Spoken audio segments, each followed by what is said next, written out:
Hello everyone, a very warm welcome to you. Hope your week has gone well. If it hasn't, well, I'm sure next week will go even better than that last week.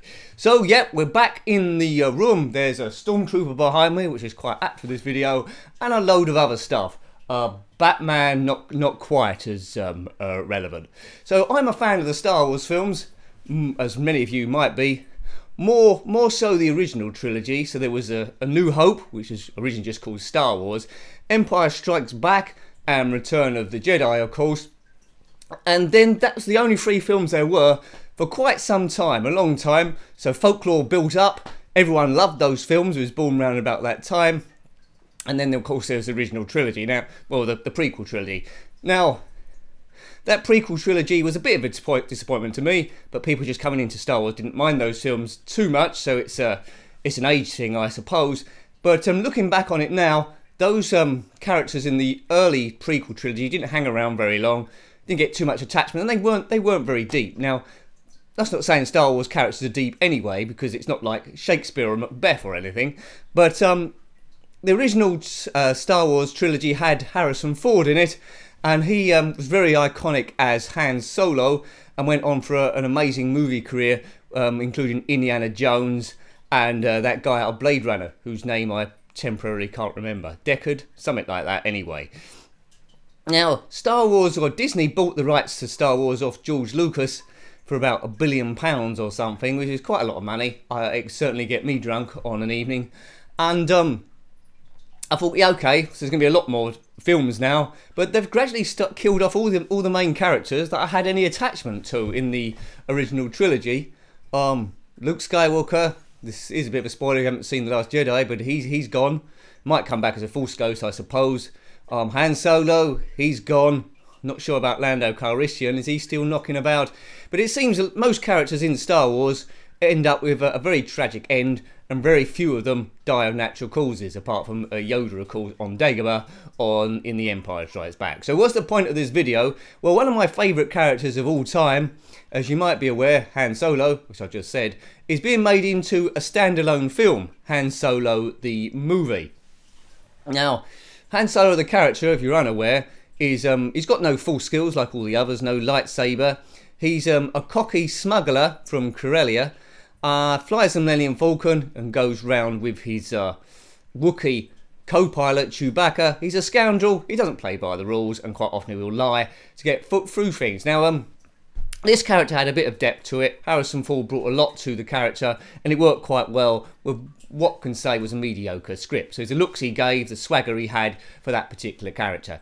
Now, this Han Solo the movie doesn't star Harrison Ford, he's in his 70s now.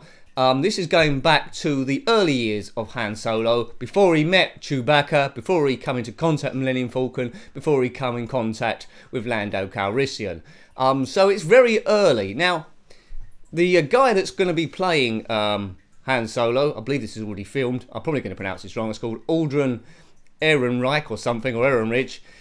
He looks the part, but can he act Han Solo? Now, I don't want to get too excited for this movie, because all the ingredients are there for me.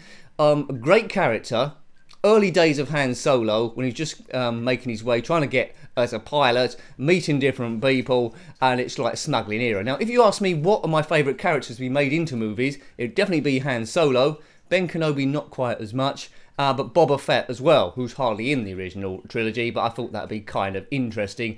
Gives them a way to be a bit more real and rough and ready about it, both of these films. Now, Boba Fett would have worked quite well in a Han Solo film as well, converting the two, one against the other.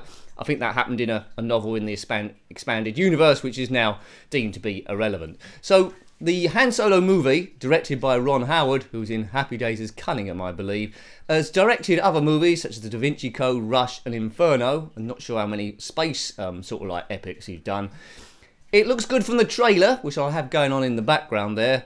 I won't have the sound up because then I don't know what happens with copyright, or you might not be able to hear me. And we'll put some other clips of Han Solo as well, Harrison Ford at his best. Now, when Star Wars come back again for the new trilogy, The Force Awakens, what really lifted it for me is seeing in that trailer Han Solo getting back to the Millennium Falcon and saying to Chewbacca, "We're home." like that, but in a more Han Solo voice. And that, although he didn't play a very active part in The Force Awakens, my favourite bits were when Harrison Ford was actually in that. Now, can this young chap, Alden, the breakfast cereal, can he actually recapture all the mannerisms of Han Solo? Now, this film's going to be a hit no matter what, because lots of people are going to go and see it. But if he does pull it off, by Jiminy Jones, I hope he does, that leaves it open to more Han Solo films, I think, because people aren't going to be satisfied with just one, because this Han Solo character is such an epic character. My favourite character in all of Star Wars, it has to be said, higher than Luke Skywalker, higher than Yoda. Probably second place would be Darth Vader. I liked him in his second guise in the original trilogy rather than when he was Anakin Skywalker, but you know, those prequels are interesting, but it's the original trilogy where it is. Even like the original trilogy to the new one, but that's basically what you grew up with, and any new films are going to struggle to compete against nostalgia when they're trying to remake something that's already there. So what do you think about these Han Solo movies? Now, I know you're probably going to see it unless you're not into Star Wars, and if you're not into Star Wars, I don't know why you clicked on the video. Maybe you just like hearing me jabber on, which might be the case. Each week like this, we talk about something random. This time we got onto Star Wars Han Solo. I did like the original, the first standalone movie, Rogue One. It wasn't a lot of people's cup of tea. I thought it was a bit more rough and ready. Didn't have the original Star Wars music in it, although it had versions here and there. And I thought that worked brilliantly. Rogue One, so I look forward to Han Solo, but a little bit nervous as well. It's out on May the 25th, 2018, so not too long to wait. So what are your thoughts about that? Are you looking forward to Han Solo the movie? Could you not care less? Or are you worried, a bit like me, you're quite excited about it, you want to be a super movie, but you're worried that someone can't really recreate the mannerisms of the original Harrison Ford when he played that epic character, Han Solo. So, going forward, have a good week. There's probably going to be a bonus Amiga video going up tomorrow, which I managed to squeeze in. It's not a super game, so don't get super excited, but it'll be there. Still working on the Amiga reviewed games. It's either 201 to 250, I think. Still working on that, so that'll probably be up in April. So leave your comments below what you think about Han Solo. Until next time, take great care of yourself, and a very fond goodbye. Goodbye.